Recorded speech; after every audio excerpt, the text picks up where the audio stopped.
નમસ્કાર દર્શક મિત્રો, 2024ની લોકસભાની ચૂંટણી માટે કોંગ્રેસે અમરેલીની બેઠક માટે જેનીબેન ઠુમરનું નામ જાહેર કર્યું છે, પરંતુ અત્યાર સુધી ભારતીય જનતા પાર્ટીએ કોઈ પણ ઉમેદવારનું નામ જાહેર કર્યું નથી. તો અમરેલીની લોકસભાની બેઠકમાંથી ભારતીય જનતા પાર્ટીમાંથી કોણ, એ પણ એક સવાલ ઊભો થયો છે. તો હાલમાં ભારતીય જનતા પાર્ટીમાંથી મોટા નેતાઓના નામ ચર્ચામાં છે, જેમાં દિલીપભાઈ સંઘાણી છે, બગદાણાવાળા છે અને અમરેલી જિલ્લાના વરિષ્ઠ ભારતીય જનતા પાર્ટીના નેતાઓના નામ આવી રહ્યા છે.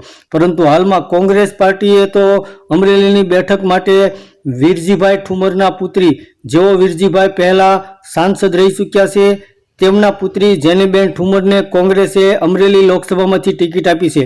તો હાલમાં એક સવાલ ઉદ્ભવી રહ્યો છે કે અમરેલીમાંથી કોંગ્રેસે તો ઉમેદવાર પસંદ કરી દીધા, પરંતુ ભારતીય જનતા પાર્ટીમાંથી કોણ ઉમેદવાર છે એ હજુ નક્કી થયું નથી.